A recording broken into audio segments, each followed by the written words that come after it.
जय हिंद दोस्तों। यह क्लास 7th एनसीईआरटी हिस्ट्री के पार्ट 6 की ओर है, जिसमें हम चैप्टर 9 आज कवर करने वाले हैं। देखते हैं चैप्टर 9 क्या है। क्षेत्रीय संस्कृतियों का निर्माण, किस तरह से रीजनल कल्चर डेवलप हुआ और इसमें क्या क्या प्रश्न बन सकते हैं। इससे पहले प्रश्न की ओर है। देखिए, चेर शासकों ने अपने अभिलेखों में किस लिपि एवं भाषा का प्रयोग किया था। एक्चुअली अभिलेख जो है वह किसी हार्ड सरफेस पर लिखा गया, वह एक सोर्स होता था जिसके आधार पे पुराने ज़माने में जो कुछ घटनाएं घटी हैं उसको समझ सकते थे। चेर शासकों ने अपने अभिलेखों में किस लिपि का एवं भाषा का प्रयोग किया है। आपके ऑप्शन है तमिल, मलयालम, देवनागरी और कन्नड़। सही जवाब होगा इसका मलयालम, ऑप्शन नंबर बी।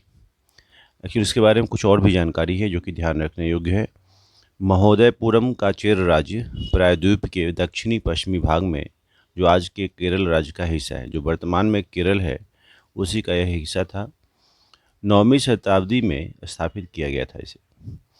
ऐसा माना जाता है कि मलयालम भाषा इसी इलाके में बोली जाती थी। शासकों ने मलयालम भाषा एवं लिपि का प्रयोग अपने अभिलेखों में किया है। तो इस तरह से हम समझ सकते हैं कि इस समय जो भाषा और लिपि का प्रयोग किया गया वह मलयालम ही था। तो ऑप्शन नंबर बी इसका सही जवाब होगा। ऑप्शन क्वेश्चन नंबर 2 की ओर है। नीचे दिए गए कथनों में से कौन सा कथन सत्य है। पहला कथन है, केरल के मंदिर रंगमंच जिसकी परंपरा इस युग तक खोजी जा सकती है, संस्कृत के महाकाव्यों पर आधारित था।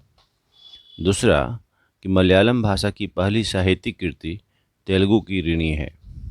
यानी इसका पहला कथन बिल्कुल सत्य है कि केरल के मंदिर रंगमंच जिसकी परंपरा इस युग तक खोजी जा सकती है, संस्कृत के महाकाव्यों पर आधारित था। यानी पहला कथन बिल्कुल सत्य है। और दूसरा कथन असत्य इसलिए है कि मलयालम भाषा की पहली साहित्यिक कृतियाँ जो लगभग 12वीं शताब्दी में बताई गई जाती है या बताई गई है, प्रत्यक्ष रूप से संस्कृत की ऋणी है, न कि तेलुगु की ऋणी है। तो इस तरह से सेकेंड वाला ऑप्शन जो है इसका गलत होगा। तो इसका सही जवाब हुआ केवल एक, यानी ऑप्शन नंबर ए। मणि प्रवालम क्या है। आपके ऑप्शन है नृत्य शैली, निर्माण कार्यशैली, चित्रकला शैली और भाषा शैली। इसका सही जवाब होगा ऑप्शन नंबर डी। मणि प्रवालम एक भाषा शैली है। ऑप्शन नंबर डी इसका सही जवाब होगा। 14वीं सदी का एक ग्रंथ लीला तिलकम, जो व्याकरण एवं काव्य शास्त्र विषयक है, मणि प्रवालम शैली में लिखा गया है। मणि प्रवालम का शाब्दिक अर्थ है हीरा और मूंगा। यहाँ दो भाषाएं जैसे संस्कृत और क्षेत्रीय भाषाओं के साथ इसका प्रयोग हुआ है और यह इसी ओर संकेत भी करता है। तो इस तरह से इसका सही जवाब जो है ऑप्शन नंबर डी है कि मणि प्रवालम एक भाषा शैली है। प्रश्न संख्या 4 की ओर है। पुरी का जगन्नाथ मंदिर कहाँ है। पुरी का जगन्नाथ मंदिर कहाँ है।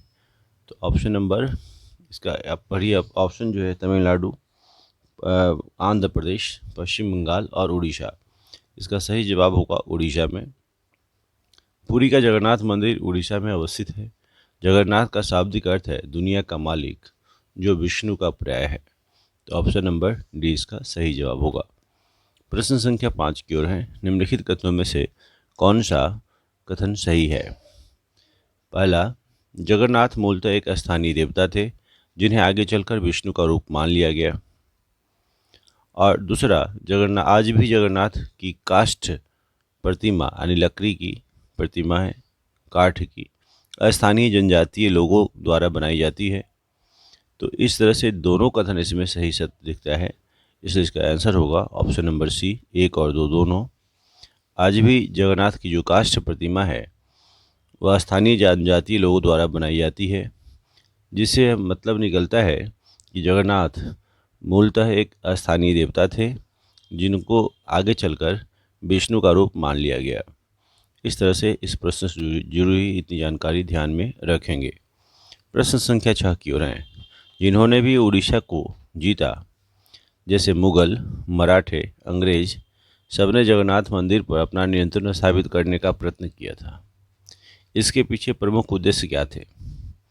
आपके ऑप्शन है, कथन दे रखे हैं इस तरह से कि मंदिर की धन संपदा, दूसरा मंदिर का सामाजिक एवं राजनीतिक मामलों पर महत्व के कारण, तीसरा, मंदिर पर नियंत्रण करने से स्थानीय जनता के द्वारा उनके शासन को मिलने वाली स्वीकार्यता। तो इसका जो सही जवाब है ऑप्शन नंबर बी, जो कि 2 और 3 है, कि मंदिर का सामाजिक एवं राजनीतिक मामलों पर महत्व के कारण। क्योंकि मंदिर पर अधिकार होना यानी उनके समाज और राजनीति दोनों पर अपना अधिकार हो जाता। दूसरा, मंदिर पर नियंत्रण करने से स्थानीय जनता के द्वारा उनके शासन को मिलने वाली स्वीकार्यता। अगर मंदिर पर नियंत्रण हो गया तो स्थानीय जनता अपने आप उनके समर्थन में आ जाते। तो इस तरह से मंदिर पर नियंत्रण प्राप्त करने से स्थानीय जनता उनका शासन स्वीकार कर लेते, ऐसी मान्यता थी। इस तरह से ऑप्शन नंबर 2 और 3 इसका सही होगा। प्रश्न संख्या 7 की ओर है। राजस्थान के संदर्भ में चारण भाट कौन लोग हैं? आपके ऑप्शन है व्यापारी, शिल्पकार, कहानी काव्य एवं गीत गाने वाले लोग और योद्धा। इसका सही जवाब होगा चारण भाट जो हैं, जो कहानी काव्य एवं गीत गाने वाले लोग। ऐसा माना जाता है कि राजपूतों ने राजस्थान को एक विशिष्ट संस्कृति प्रदान की है। जो संस्कृति आप महसूस कर रहे हैं कि वह शासकों के द्वारा आदर्शों पर अभिलाषाओं के साथ घनिष्ठता से जुड़ी हुई है। लगभग 8वीं सदी में राजस्थान के अधिकांश भाग पर राजपूतों का शासन रहा है। ये शासक उन शूरवीरों के आदर्शों को अपने हृदय में संजोए रखते थे जिन्होंने रण क्षेत्रों में बहादुरी से लड़ते हुए अक्सर मृत्यु को वरण किया है मगर पीठ नहीं दिखाई है। यानी वह राजपूत जो थे वह शूरवीर थे, उनकी कहानियाँ काव्य एवं गीतों में सुरक्षित है। ये विशेष रूप से प्रसिद्ध जो घटनाएं थी या जो कहानियां हैं वह प्रशिक्षित चारण भाटों के द्वारा गाई जाती है। ये काव्य एवं गीत से ऐसे शूरवीरों की स्मृति को सुरक्षित रखते थे। तो इस तरह से इसका सही जवाब होगा ऑप्शन नंबर सी। प्रश्न संख्या 8 की ओर है। कौन सी नृत्य शैली मुख्य रूप से उत्तर भारत के भूभाग से जुड़ी हुई है? आपके ऑप्शन है कथक, कथकली, कुचिपुड़ी, भरतनाट्यम। इसका सही जवाब होगा Kathak, option number A. Kathak नृत्य शैली उत्तर भारत के अनेक भूभाग से जुड़ी हुई है। कथक शब्द कथा से निकला है, जिसका प्रयोग संस्कृत तथा अन्य भाषाओं में कहानी के लिए किया जाता है। इस तरह से ऑप्शन नंबर ए इसका सही जवाब होगा। प्रश्न संख्या 9 की ओर है। कथक से संबंधित नीचे की दिए गए कथनों पर विचार कीजिए। कथक मूल रूप से उत्तर भारत के मंदिरों में कहानी सुनाने वाली एक जाति थी। दूसरा, कथाकार अपने हाव भाव तथा संगीत से अपने कथावाचक वाचन को अलंकृत किया करते थे। तीसरा है, इसके अंतर्गत सीताराम की पौराणिक आख्यान लोक नाट्य के रूप में प्रस्तुत किए जाते थे। इस तरह से इसका सही जवाब जो होगा ऑप्शन नंबर डी है। 1 और 2 कथन, यानी पहला कथन कथक मूल रूप से उत्तर भारत के मंदिरों में कहानी सुनाने वाली एक जाति थी, और दूसरा, कथाकार अपने हाव और भाव तथा संगीत से अपने कथावाचन को अलंकृत किया करते थे। तो ये दोनों कथन बिल्कुल सत्य है। आपको इसके साथ और भी जानकारी रखनी है कि 15वीं और 16वीं शताब्दियों में भक्ति आंदोलन के प्रचार प्रसार के साथ साथ कथक एक नृत्य शैली का रूप धारण करने लगा। राधा कृष्ण के पौराणिक आख्यान यानी कहानियाँ लोक नाट्य के रूप में प्रस्तुत किए जाते थे, जिन्हें रासलीला कहा जाता था। रासलीला में लोक नृत्य के साथ कथक कलाकार के मूल हाव भाव भी जुड़े होते थे। तो इतनी जानकारी इस प्रश्न से जुड़ी हुई ध्यान में आप रखेंगे। प्रश्न संख्या 10 की ओर है। कथक मुख्य रूप से किन परंपराओं अर्थात घरानों में मुख्य रूप से फला फूला? आपका ऑप्शन है जयपुर घराना, भोपाल घराना, ग्वालियर घराना और लखनऊ घराना। इसका सही जवाब होगा ऑप्शन नंबर सी 1 और 4, जयपुर घराना और लखनऊ घराना। एक्चुअली मुग़ल बादशाहों और उनके अभिजातों के शासनकाल में कथक नृत्य राज दरबार में प्रस्तुत किया जाता था, जहां इस नृत्य ने अपने वर्तमान अभिलक्षण अर्जित किए और वह एक विशिष्ट नृत्य शैली के रूप में विकसित हो गया, जो आगे चलकर 2 घरानों में फला फूला, जो कि राजस्थान जयपुर के राज दरबारों में और लखनऊ के राज दरबारों में विकसित हुआ था। अवध के अंतिम नवाब वाजिद अली शाह के संरक्षण में यह प्रमुख कला के रूप में उभरा हुआ था तथा स्वतंत्रता प्राप्ति के बाद तो देश में 6 शास्त्रीय नृत्यों के रूप में भी इसे मान्यता मिल गई थी। तो इतनी जानकारी इस प्रश्न से जुड़ी हुई ध्यान में आप रखेंगे। शास्त्रीय नृत्य और उनके संदर्भ में सूची 1 और सूची 2 को सही रूप से मिलान कीजिए। अब एक तरफ शास्त्रीय नृत्य दिए गए हैं, दूसरी तरफ उनके राज्य कंसर्न राज्य आपको मिलान करना है। भारतनाट्यम, यह भारतनाट्यम तमिलनाडु से जुड़ा हुआ है, ये सही मिलान है। कथकली जो कि केरल से ही है, सेकेंड एंड बी का 2। और उड़ीसा, ओडिसी जो है उड़ीसा से जुड़ा हुआ है, सी वाला ऑप्शन भी सही है। कुचिपुड़ी जो कि आंध्र प्रदेश से जुड़ा हुआ है, यानी भारतनाट्यम तमिलनाडु से, कथकली केरल से, ओडिसी उड़ीसा से और कुचिपुड़ी आंध्र प्रदेश से। जो सामने लिखा हुआ है वही सही आंसर है इसका, इसलिए ऑप्शन नंबर ए इसका सही जवाब होगा। प्रश्न संख्या 12 की ओर है। लघु चित्र कला के संदर्भ में, लघु चित्रकला के संदर्भ में नीचे दिए गए कथनों पर विचार कीजिए। पहला, लघु चित्र छोटे आकार के चित्र होते हैं जिन्हें आमतौर पर जल रंगों से कपड़े या कागज पर चित्रित किया जाता है। दूसरा, सर्वाधिक सुंदर प्राचीन लघु चित्र पूर्वी भारत में पाए गए बौद्ध ग्रंथों को सचित्र बनाने के लिए प्रयोग किए गए थे। इसका सही जवाब जो होगा केवल ए, क्योंकि लघु चित्र जो थे वह छोटे, लघु मतलब छोटा, छोटे आकार के चित्र होते थे जिन्हें आमतौर पर जल रंगों से, वाटर कलर से कपड़े पर या कागज पर चित्रित किया जाता था। याद रखना है, प्राचीनतम लघु चित्र तारपत्रों अथवा लकड़ी की तख्तियों पर चित्रित किए गए थे। इसमें से सर्वाधिक सुंदर चित्र जो पश्चिम भारत में पाए गए जैन ग्रंथों को सचित्र बनाने के लिए प्रयोग किए गए थे। तो इतनी जानकारी आप इस प्रश्न से जुड़ी हुई ध्यान में रखेंगे। प्रश्न संख्या 13 की ओर है। मुगल कालीन चित्रकला से संबंधित नीचे दिए गए कथनों में से कौन सा कथन सत्य है? अकबर, जहांगीर एवं शाहजहां ने कुशल चित्रकारों को संरक्षण प्रदान किया जो प्राथमिक रूप से इतिहास एवं काव्यों की पांडुलिपियां चित्रित करते थे। दूसरा, पांडुलिपियों में दरबार के दृश्य, लड़ाई तथा शिकार के दृश्य और सामाजिक जीवन के अन्य पहलू चित्रित किए जाते थे। इसका आपका ऑप्शन है केवल 1, केवल 2, 1 और 2 दोनों, न तो 1 न तो 2। याद रखिए इसका दोनों कथन सही है। ऑप्शन नंबर सी जो है इसका सही जवाब होगा कि मुगल कालीन चित्रकला में कुछ बातें जो हैं याद रखने योग्य हैं। वह था अकबर, जहांगीर, शाहजहां ने कुशल चित्रकारों को बहुत ही संरक्षण प्रदान किया था जो प्रारंभिक रूप से वह पांडुलिपियां और काव्य इतिहास के लिए चित्रित किया करते थे। पांडुलिपियों, जिसको मैन्युस्क्रिप्ट बोलते हैं, में दरबार के दृश्य, लड़ाई और शिकार के दृश्य और खास करके सामाजिक जीवन के अन्य पहलुओं को चित्रित किया करते थे। प्रश्न संख्या 14 की ओर है। मुगल साम्राज्य के पतन के साथ चित्रकला के क्षेत्र में क्या प्रभाव पड़े?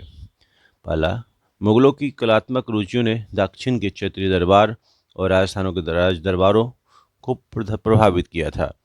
दूसरा, मुगल चित्रकला के प्रभाव के कारण दक्षिण भारत एवं राजस्थान के क्षेत्रीय राज्यों ने चित्रकला की अपनी विशिष्ट विशेषताओं को खो दिया था। इसका सही जवाब होगा ऑप्शन नंबर ए, यानी केवल 1। मुगलों की कलात्मक रुचियों ने दक्षिण के क्षेत्रीय दरबारों और राजस्थान के राज दरबारों को प्रभावित किया था। इसका पहला वाला आंसर सही होगा। याद रखिए, मुगल इसका जो परिणाम हुआ, मुगल साम्राज्य के पतन के साथ साथ चित्रकार मुगल दरबार छोड़ करके नए उभरने वाले क्षेत्र में चले गए थे, यानी दरबारों में अपना दरबार छोड़ करके कहीं और चले गए। उनकी कलात्मक रुचियों ने दक्षिण के क्षेत्रीय दरबारों और राजस्थान के राजपूती दरबारों को भी प्रभावित किया था, लेकिन इसके साथ ही उन्होंने अपने विशिष्ट विशेषताओं को भी सुरक्षित रखा और उनका विकास भी किया था। मुगल उदाहरणों का अनुसरण करते हुए शासकों और उसके दरबारों के दृश्य चित्रित किए जाने लगे। तो इस तरह से इतनी जानकारी इस प्रश्न से जुड़ी ध्यान में रखेंगे। चित्रकला की बासो शैली का विकास किस जगह पर हुआ? आपके ऑप्शन है राजस्थान, गुजरात, बिहार और हिमाचल। इसका सही जवाब होगा हिमाचल। आधुनिक हिमाचल के इर्द गिर्द हिमालय की तलहटी के इलाके में 17वीं शताब्दी के बाद वाले वर्षों में लघु चित्रकला की एक साहसपूर्ण एवं भावपूर्ण शैली का विकास हुआ, जिसे ही बासोह शैली कहा जाता है। यहाँ जो सबसे लोकप्रिय पुस्तक चित्रित की गई थी वह थी भानुदत्त की रसमंजरी। ध्यान रखिए, भानुदत्त की रसमंजरी बहुत ही लोकप्रिय पुस्तक चित्रित की गई थी। और यह जो बासोह शैली है वह चित्रकला की एक विशेष शैली है जो कि हिमालय की तलहटी के इलाकों में यानी हिमाचल में विकसित हुई थी। प्रश्न संख्या 16 की ओर है। चित्रकला की कांगड़ा शैली किससे संबंधित है? आपके ऑप्शन है राजपूत चित्रकला, पहाड़ी लघु चित्रकला, मुगलकालीन चित्रकला, ताड़ चित्रकला। इसका सही जवाब होगा ऑप्शन नंबर बी, पहाड़ी लघु चित्रकला। पहाड़ी लघु चित्रकला हिमालय की घाटी में पंजाब और जम्मू के पहाड़ी इलाकों में विकसित हुई चित्रकला को पहाड़ी चित्रकला कहते हैं। नादिर शाह के आगमन और दिल्ली विजय के परिणाम के स्वरूप मुगल जो काल में जो कलाकार थे मैदानी इलाकों की अनिश्चितताओं से बचने के लिए पहाड़ी क्षेत्रों की ओर चले गए थे, जिसके परिणाम स्वरूप कांगड़ा शैली विकसित हुई थी। तो इतनी जानकारी इस प्रश्न से जुड़ी हुई और भी ध्यान में रखें। प्रश्न संख्या 17 की ओर है। चित्रकला की कांगड़ा शैली के संदर्भ में नीचे दिए कथनों पर कौन सा कथन सत्य है? पहला, 18वीं सदी के मध्य तक कांगड़ा के कलाकारों ने एक नई शैली विकसित की तथा उनकी प्रेरणा के स्रोत वहाँ की वैष्णव परंपराएं थी। कांगड़ा शैली की विशेषता ठंडे नीले और हरे रंगों सहित कोमल रंगों का प्रयोग और विषयों का काव्यात्मक निरूपण था। तो इसका सही जवाब हुआ ऑप्शन 1 और 2 दोनों, कि 18वीं सदी के मध्य तक कांगड़ा के कलाकारों ने एक नई शैली विकसित की तथा उनकी प्रेरणाओं के स्रोत वहाँ की वैष्णव परंपराएं थी। दूसरा, कांगड़ा शैली की विशेषता जो थी वह ठंडे नीले और हरे रंगों सहित कोमल रंगों का प्रयोग और विषयों तक काव्यात्मक निरूपण था। तो ऑप्शन नंबर सी इसका सही जवाब होगा। प्रश्न संख्या 18 की ओर है। बंगाली भाषा का उद्भव किस भाषा से हुआ है? आपके ऑप्शन है संस्कृत, उर्दू, फारसी और जनजातीय भाषाओं से। इसका सही जवाब होगा ऑप्शन नंबर ए। बंगाली भाषा संस्कृत से निकली हुई है। ईसा पूर्व चौथी और तीसरी शताब्दी से बंगाल और मगध के बीच जो वाणिज्यिक संबंध स्थापित होने लगे थे, जिसके कारण ऐसा माना जाता है कि वहाँ संस्कृत का प्रभाव बढ़ गया होगा। चौथी शताब्दी के दौरान गुप्तवंशी शासकों ने उत्तरी बंगाल पर राजनीतिक नियंत्रण कर वहाँ ब्राह्मणों को बसाना शुरू कर दिया था। इस प्रकार गंगा की मध्य घाटी के भाषाई एवं सांस्कृतिक प्रभाव बहुत ही प्रबल हो गए थे और परिणाम स्वरूप देखें तो 7वीं शताब्दी में चीनी यात्री वेनसांग ने यह पाया कि बंगाल में हर जगह संस्कृत से संबंधित भाषाओं का प्रयोग हो रहा था। तो इस तरह से हम समझ सकते हैं कि बंगाली भाषा संस्कृत से निकली हुई भाषा मानी जाती है। इसका सही जवाब ऑप्शन नंबर ए होगा। प्रश्न संख्या 19 की ओर है। आधुनिक बंगाली भाषा के विकास में किन भाषाओं का योगदान रहा है? संस्कृत, फारसी, जनजातीय भाषा, यूरोपीय भाषा। इसका सही जवाब होगा ऑप्शन नंबर डी।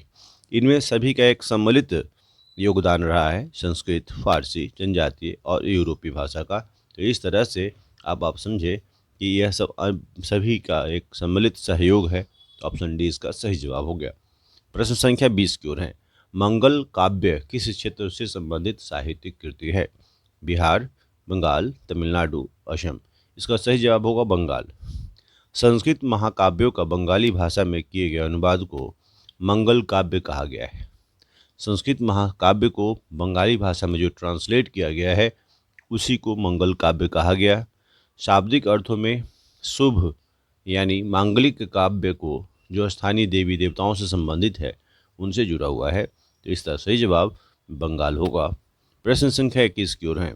बंगाली साहित्य के संदर्भ में नीचे दिए गए कथनों में से कौन सा कथन सत्य है? आपके पहले कथन है बंगाली के प्रारंभिक साहित्य को 2 श्रेणियों में बांटा जा सकता है। एक श्रेणी संस्कृत की ऋणी है तथा दूसरी स्वतंत्र है। दूसरा, बंगाली साहित्य की पहली श्रेणी के ग्रंथों का काल निर्धारण सही नहीं किया जा सकता, जबकि दूसरी श्रेणी के ग्रंथों का काल निर्धारण करना अपेक्षाकृत सरल है। इस तरह से ऑप्शन नंबर ए जो कि सही जवाब है। प्रश्न संख्या 22 की ओर है। बंगाल के संदर्भ में नीचे दिए गए कथनों पर विचार कीजिए। बंगाल के बारे में कुछ कथन दिए गए हैं, उस पर बात करनी है। पहला, कि 16वीं शताब्दी में बंगाल पर मुगलों का नियंत्रण स्थापित होने पर उन्हें कलकत्ता को अपनी राजधानी बनाई थी। दूसरा है, मुगल अधिकारी और कर्मचारी लोग भूमि प्राप्त करके अक्सर उस पर मस्जिदें बना लेते थे, जो इन इलाकों के धार्मिक रूपांतरण के केंद्रों के रूप में काम आती थी। इसका सही कथन होगा केवल 2।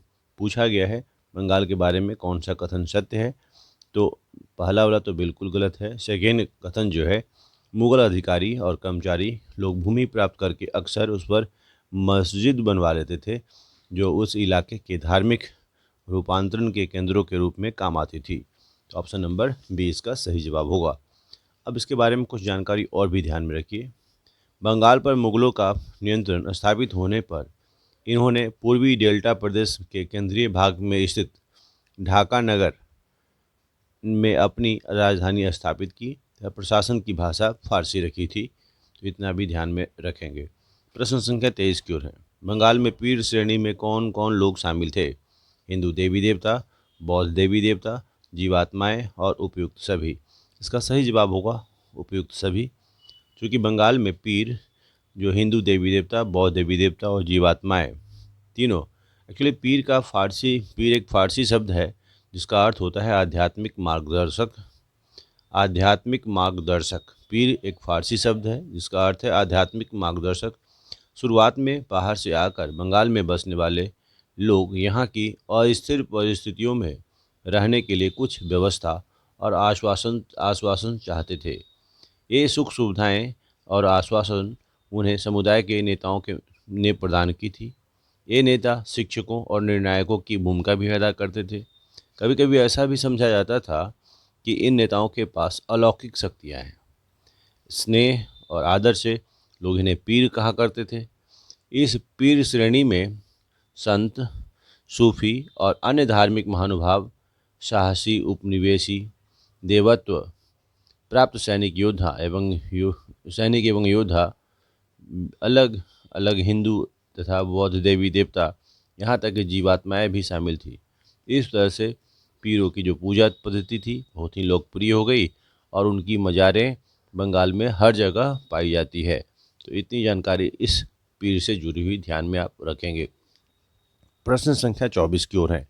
दो चाला और चौचाला स्थापत्य कला शैली का संबंध किस क्षेत्र से है? बिहार, दिल्ली, राजस्थान, बंगाल। इसका सही जवाब होगा बंगाल। बंगाल का मतलब होता है, देखिए बंगाल में दो चाला का मतलब है 2 छतों वाली और चौचाला का मतलब 4 छतों वाली।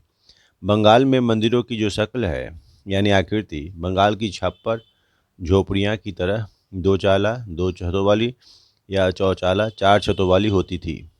इसके कारण मंदिरों की स्थापत्य कला में विशिष्ट बंगाली शैली का प्रादुर्भाव हुआ था। प्रश्न संख्या 25 की ओर है। नीचे के कथनों पर विचार कीजिए, यह कथन और कारण से जुड़ा हुआ है। कथन है, बंगाल में स्थानीय देवी देवता जो पहले गांव में छान छप्पर वाली झोपड़ियों में पूजे जाते थे, 18वीं-19वीं सदी में उनकी प्रतिमाएं मंदिर में स्थापित की जाने लगी। इसके कारण बताए गए हैं कि 18वीं और 19वीं सदी में बंगाल के गाँव में के स्थानीय लोगों ने मंदिर बनाने की शैली सीख ली थी। इसका जो सही जवाब होगा ऑप्शन नंबर सी होगा। कथन तो सत्य है लेकिन कारण असत्य है। जो स्थानीय देवी देवता थे गांव में छान छप्पर वाली झोपड़ियों में पूजे जाते थे को ब्राह्मणों के द्वारा मान्यता प्रदान कर दी गई, तो उनकी प्रतिमाएं मंदिरों में स्थापित की जाने लगी। इन मंदिरों की शक्ल या आकृति झोपड़ियों की तरह दो चाला या चौचाला होती थी। तो इतना जानकारी इस प्रश्न से जुड़ी हुई ध्यान में रखेंगे। अगले प्रश्न की ओर है। प्रश्न संख्या 26। नीचे दिए गए कथनों में कौन सा कथन सत्य है? मछली एवं चावल को गरीब बंगालियों की भोजन सूची में प्रमुख स्थान प्राप्त है। दूसरा, बंगाली साहित्य एवं स्थापत्य में मछली का कहीं भी उल्लेख नहीं किया गया है। तीसरा, बंगाली ब्राह्मणों को मछली को भोजन में शामिल करने की अनुमति नहीं थी। तो इसका सही जवाब होगा पहला कथन, जो कि सत्य बताया गया है। तो मछली एवं चावल को गरीब बंगालियों की भोजन सूची में प्रमुख स्थान प्राप्त है।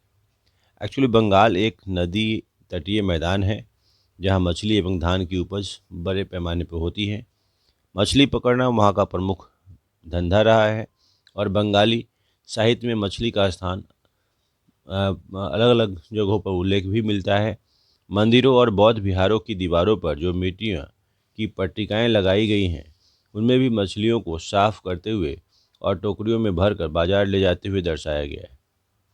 ब्राह्मणों को शामिश भोजन करने की अनुमति नहीं थी, लेकिन स्थानीय आहार में मछली की लोकप्रियता को देखते हुए ब्राह्मण धर्म के विशेषज्ञों ने बंगाली ब्राह्मणों को इस निषेध में ढील दे दी थी, यानी थोड़ी सी रियायत दे दी थी।